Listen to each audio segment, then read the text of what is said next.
ಆಳಂದದಲ್ಲಿ ಮತಗಳವು case SIT ತನಿಖೆ ಇದೀಗ ಚುರುಕುಗೊಂಡಿದೆ. ಸುಭಾಷ್ ಗುತ್ತೇದಾರ್ ಮನೆಯಲ್ಲಿ ದಾಖಲೆಗಳು ಭಸ್ಮ ಮಾಡಿರೋದು. ದಾಖಲೆ ಸುಟ್ಟು ನಾಪತ್ತೆಯಾಗಿದ್ದ ಚಾಲಕ ಎಸ್ಐಟಿ ವಶಕ್ಕೆ ಇದೀಗ ಆತನನ್ನ ಪಡೆದುಕೊಳ್ಳಲಾಗಿದೆ. ಸುಭಾಷ್ ಗುತ್ತೇದಾರ್ ಮನೆಯಲ್ಲಿ ದಾಖಲೆಗಳನ್ನ ಭಸ್ಮ ಮಾಡಲಾಗಿತ್ತು. ದಾಖಲೆಯನ್ನ ಸುಟ್ಟು ನಾಪತ್ತೆಯಾಗಿದ್ದ ಚಾಲಕ ಸದ್ಯ ಎಸ್ಐಟಿ ವಶಕ್ಕೆ.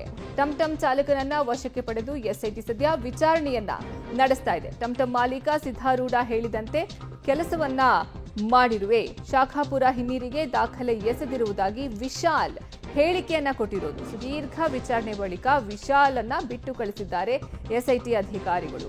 ಆಳಂದದಲ್ಲಿ ಮತಗಳವು ಕೇಸ್ಗೆ ಸಂಬಂಧಪಟ್ಟಂತೆ ಎಸ್ಐಟಿ ತನಿಖೆ ಇದೀಗ ಚುರುಕುಗೊಂಡಿದೆ. ಸುಭಾಷ್ ಗುತ್ತೇದಾರ್ ಮನೆಯಲ್ಲಿ ದಾಖಲೆಗಳನ್ನ ಸುಟ್ಟು ಹಾಕಲಾಯಿತು. ದಾಖಲೆಗಳನ್ನ ಸುಟ್ಟು ನಾಪತ್ತೆಯಾಗಿದ್ದ ಚಾಲಕನನ್ನ ಸದ್ಯ ಎಸ್ಐಟಿ ವಶಕ್ಕೆ ಪಡೆದು ವಿಚಾರಣೆಯನ್ನ ನಡೆಸಿ ಸದ್ಯಕ್ಕೆ ಆತನನ್ನ ಬಿಟ್ಟು ಕಳಿಸಿಕೊಟ್ಟಿದೆ.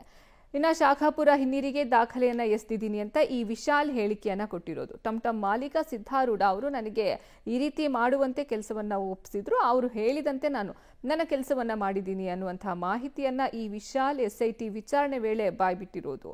ದಾಖಲೆಯನ್ನ ಸುಟ್ಟು ಈತ ನಾಪತ್ತೆಯಾಗಿರ್ತಾನೆ. ಇದೀಗ ಆತನನ್ನ ಎಸ್ಐಟಿ ತಂಡ ವಶಕ್ಕೆ ಪಡ್ಕೊಂಡು ವಿಚಾರಣೆಯನ್ನ ನಡೆಸಿ ವಿಚಾರಣೆಯ ನಂತರ ವಿಶಾಲನ್ನ ಬಿಟ್ಟು ಕಳಿಸಿದೆ. ಈ ವೇಳೆ ಈ ಟಂಟಂ ಚಾಲಕ ತಾನು ಟಂಟಂನ ಮಾಲೀಕ ಯಾರಿದ್ದಾರೆ ಅವರು ಏನು ಹೇಳಿದ್ರು ಸಿದ್ಧಾರೂಢ ಅವರು ಹೇಳಿದಂತೆ ನಾನು ಕೇಳಿದ್ದೀನಿ. ಅವ್ರು ಏನು ನನಗೆ ಕೆಲಸವನ್ನು ಒಪ್ಪಿಸಿದ್ರು ಅದನ್ನಷ್ಟೇ ನಾನು ಮಾಡಿದ್ದೀನಿ ಅನ್ನುವಂತಹ ಮಾಹಿತಿಯನ್ನ ಕೊಟ್ಟಿದ್ದಾನೆ.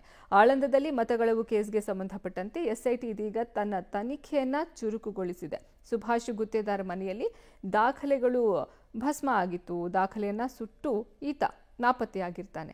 ಈಗ ಅವನನ್ನ ಎಸ್ಐಟಿ ವಶಕ್ಕೆ ಪಡೆದು ಮಾಹಿತಿಯನ್ನ ಕಲೆ ಹಾಕಿದೆ, ವಿಚಾರಣೆಯನ್ನ ನಡೆಸಿದೆ. ಈ ವೇಳೆ ಈ ಟಂಟಂ ಮಾಲೀಕ ಸಿದ್ಧಾರೂಢ ಅವರು ನನಗೇನು ಕೆಲಸವನ್ನ ಹೇಳಿದ್ರೆ ಅದನ್ನಷ್ಟೇ ನಾನು ಮಾಡಿದ್ದೀನಿ, ಇಷ್ಟು ಮಾತ್ರ ನನಗೆ ಗೊತ್ತು ಅನ್ನುವಂತಹ ಮಾಹಿತಿಯನ್ನ ಆತ ಎಸ್ಐಟಿ ತನಿಖೆಯಲ್ಲಿ ಹೇಳಿರೋದು.